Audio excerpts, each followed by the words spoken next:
Oke, yang kita bahas dulu apa nih Wiri soal uh, nyambung yang tadi ya gitu. Masalah alasan Pekerjaan. apa? Oh Biar ya, gimana? eh, yang masalah kerjaan nulis di CV ini gimana sih Pak? Saya Oh kan resignnya ya, juga dengan ya, alasan I tersebut, see. terus Ya, ya. Jadi bahasanya adalah gimana caranya kita itu menuliskan informasi apa aja sih yang ada di CV pada saat kita terakhir kerja secara profesional di suatu perusahaan itu memang udah agak lama gitu ya. Karena memang faktornya tuh faktor pandemi gitu ya maksudnya ya, gitu. Jadi misal terakhir kamu ya gitu kan, gitu. Jadi kayak ya, jadi misalkan kayak gara-gara ada pandemi, saya jadi nggak bekerja di suatu perusahaan gitu ya, gitu. Itu dan jaraknya udah lama nih antara waktu terakhir kamu resign sampai sekarang gitu ya. Apa yang harus ditulis di CV gitu. Oke, nggak masalah. Jadi gini, yang ada di CV gitu ya. Tadi memang benar gitu. Kita itu harus mengisi isinya tuh harus secara update, oke? Gitu. Misalkan gara ada pandemik nih, gara ada pandemi terus saya memutuskan untuk resign atau mungkin nanti ada teman-teman yang lain ada yang kayak di layoffin sama perusahaannya sehingga dia akhirnya ya udah out kan gitu. Jadi pengalamannya mungkin misalkan cuma sampai dengan pertengahan 2020 misalkan gitu ya. Padahal sekarang udah 2022 gitu. Wah ini ada momen kosong nih, ada momen kosong gimana ya? Saya nggak kerja di suatu kantor gitu ya, nggak masalah. Masukkan semua pengalaman dan kegiatan yang kamu lakukan di dalam situ. Misalkan pengalaman kerja. Satu, pengalaman kerja itu nggak harus kok namanya kerja itu yang kamu bekerja untuk suatu perusahaan gitu. Mungkin setelah kita kena pandemi gitu ya, kita jadi ada entrepreneurship gitu, ada usaha nggak? Nah itu silahkan masukkan, nggak apa-apa ke CV gitu. Jadi setelah kita memutuskan, oke kita karena mungkin ada pembatasan juga ya di kota kamu misalkan kayak gitu, sehingga aku cuma bisa berjualan online. Mungkin kamu jualan online nggak? Ada bisnis itu nggak? iya, Ada ya. jualan Pak selama hampir setahun. Iya. Nah, itu pengalaman apa? Ini ada gitu, jualan online selama setahun itu silahkan masukkan ke CV itu gitu. Jadi misalkan tulisannya tuh entrepreneurship gitu kan. Misalkan full tuh 2020 2021 misalkan. Dari 1 Januari sampai misal 30 Desember 2021 entrepreneurship gitu kan. Iya Nah, Pak. terus pekerjaannya apa sebagai apa? Misalkan seller produk apa di marketplace gitu gitu. Seller ini di marketplace boleh disebut gitu. Seller ini misal khusus gitu ya. Ada platform khusus Iya. kayak seller online ini di Facebook, seller online ini di Shopee, di Tokped gitu-gitu. Gitu. Boleh maksudnya atau kalau memang banyak channel online-nya gitu ya, banyak marketplace-nya tulis saja seller online produk ini di marketplace gitu. Nanti kasih job desk menjual berbagai macam produk ini gitu ya melalui platform ini. Silahkan, nggak apa-apa. Pengalaman kerja tuh nggak harus kerja kantoran kok. Ingat ya. Iya, Jadi di CV karena mikirnya kayaknya harus kerjaan kantoran nih. nggak nggak harus yang Iya. kantoran. Iya. Jadi gini, di CV yang judulnya pengalaman pekerjaan gitu ya, yang headernya pengalaman pekerjaan itu bisa diisi sama satu pekerjaan tetap. Kalau kita udah ada full time itu boleh. Yang kedua kerja kontrak. Kita ada kerja kontrak enggak? Ketiga Oh, part time gitu. Punya nggak part time? Masukin aja nggak apa-apa gitu. Yang keempat freelance. Gitu. Ada nggak? Masukin kalau ada freelance gitu. Bisa kalau ada event atau apa itu kan freelance gitu kan.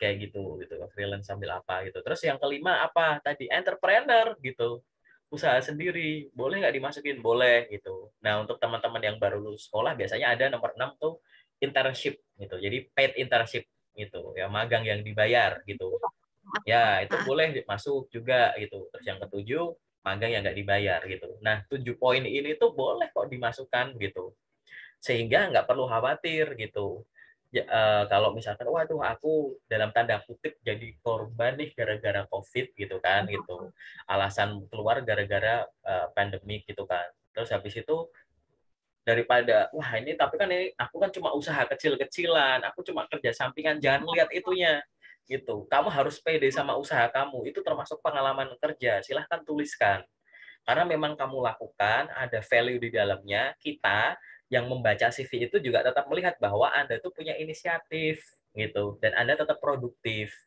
Walaupun karena suatu kondisi eksternal yang memang waktu itu tidak bisa dikontrol gitu ya, karena secara global, walaupun Anda akhirnya tidak bisa di perusahaan yang sebesar itu seperti sebelumnya gitu ya, tapi Anda punya inisiatif untuk membangun suatu usaha seperti itu. Berarti ini selalu produktif, otaknya selalu jalan, ilmunya selalu berkembang gitu.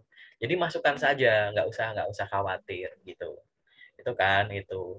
Nah, ini paling nanti nyambungnya kalau mungkin ada pertanyaan. Nah, terus gimana akhirnya kalau misalkan nanti ditanya gitu ya, alasan keluar dari perusahaan sebelumnya ya nggak sih gitu kan? Ya kan, tanpa perlu merendahkan diri sendiri maupun perusahaan tersebut kan gitu. Biasanya kan soalnya kebanyakan kayak gitu nih gitu kan gitu. Misalnya kalau ada orang yang soal pandemik itu pasti ke arah sana. Nah, caranya begini, silahkan jelaskan terkait dengan keberhasilan yang sudah dilakukan di perusahaan sebelumnya. Sebelum nanti akhirnya gitu ya, Wiri di sini jelasin bahwa nanti ada suatu kebijakan dari perusahaan, misalkan kayak restrukturisasi untuk penyesuaian dalam kondisi pandemi gitu, sehingga ada keputusan seperti itu dikasih di endingnya. Tapi di sebelum menjawab ke arah sana, misalkan aku tanya, alasan kamu resign dari perusahaan sebelumnya apa gitu, sebelum kamu memutus Anda usaha itu, misalkan gitu ya, tanpa perlu merendahkan diri sendiri gitu. Ya, kamu langsung jelasin aja gitu. Sebelumnya saya menjabat sebagai ini di perusahaan ini selama sekian tahun. Saya sudah melakukan ini dengan prestasi saya antara lain ini.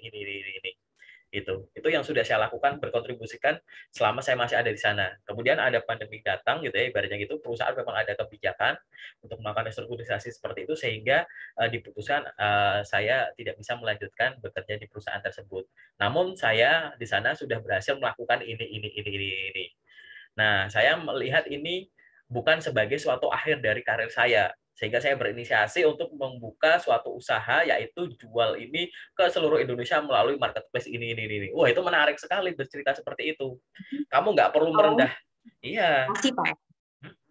Itu kamu nggak perlu merendah, karena kamu punya itu kan. Kamu juga tidak menjelekkan perusahaan sebelumnya, atau nanti teman-teman yang lain juga ya yang nonton ini yang kayak, waduh aku dipecat nih sama perusahaanku gara-gara COVID nih, perusahaanku nggak bisa gaji aku. Nah, nggak usah gitu. Fokus saja sama tugas sama tanggung jawabmu dan keberhasilan yang sudah dilakukan. Endingnya baru kamu kasih alasan, dan setelah itu apa yang kamu lakukan untuk bangkit sampai sekarang gitu. Itu udah sangat menarik sekali gitu, karena ini satu rangkaian ya gitu. Ingat, efek dari COVID semua mengalami, dan ini adalah faktor eksternal, sehingga ya kalau ini faktor eksternal, aku rekruter mungkin aku user ya, jadi kayak rekruter atau user, dia akan berfokus pada Anda gitu ya. Aku akan berfokus pada kamu, pada orangnya, bukan pada faktor eksternalnya gitu. Sehingga ceritakanlah pada iya gitu. Yang kita pengen lihat adalah apa yang akan kamu lakukan saat Anda menghadapi ini gitu. Gimana kamu menyikapinya gitu. Ceritain dulu gitu kan. Itu ada situasinya gitu kan gitu. Terus habis itu ada tanggung jawab apa di sana, kamu melakukan action apa, terus hasilnya gimana. Itu yang jadikan fokus gitu. Nggak masalah, semua orang alami gitu. Di sini kita pengen tahu kamu cara menyikapinya gimana. Apalagi tadi, ya kan, gitu. Kalau tadi kamu bilang, aku udah lumayan lama nih nggak bekerja aku udah lama nggak kerja gara-gara COVID gitu. Ya aku pribadi nggak percaya. Buktinya tadi kan ada usaha-usaha macam-macam dong tadi ya gitu ya. Ada part-time, freelance apa, ada entrepreneur kan. Itu nggak apa-apa masukin ke CV. Tulislah dengan bangga. Jangan pernah bilang, ini cuma kecil-kecilan kok. Ini cuma iseng-isengan kok. Ini cuma sampingan kok. Ini cuma bantu orang tua. Nggak ada cuma-cuma. Kamu harus pede dengan yang kamu lakukan. Kenapa? Ya kalau kamu nggak pede dengan yang kamu lakukan, gimana aku bisa pede dengan kamu gitu kan gitu ya gitu kan ya kan gitu. Itu sih jawabannya sih Ri, gitu. Ada lagi nggak yang pengen ditanyain? Semoga sedikit membantu ya.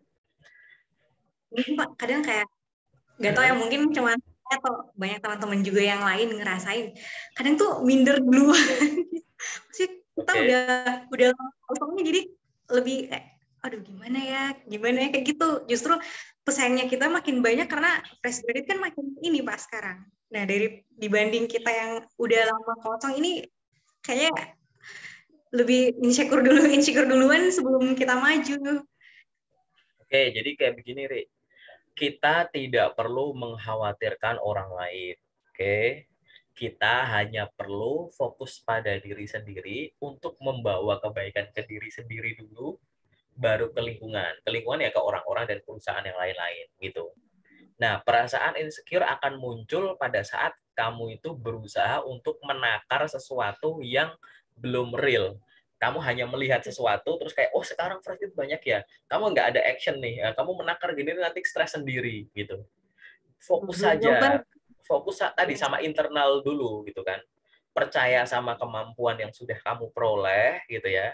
Percaya rezeki sudah ada yang mengatur, kamu punya kemampuan gitu itu dengan makin dalam tanda kutip nih dengan kan nggak misalkan nih aku sama kamu gitu dengan aku makin kaya apa kamu jadi makin miskin kan nggak kan kan masing-masing Enggak. masing-masing dong atau sebaliknya ya dengan kamu makin Enggak. kaya apa aku makin miskin nggak dong itu Enggak. apa dengan ini logika aja ya dengan aku makin pinter apa kamu makin bodoh atau sebaliknya enggak kan ini kan cuma masing-masing saja nah gitu sehingga berfokuslah gimana caranya memotivasi diri mungkin saya tidak semudah mereka tapi saya pernah melakukan sesuatu yang mereka belum pernah gitu. Nah, saya tidak mau berkompetisi dengan pikiran saya sendiri, saya akan berfokus dengan apa yang bisa saya lakukan sekarang gitu ya.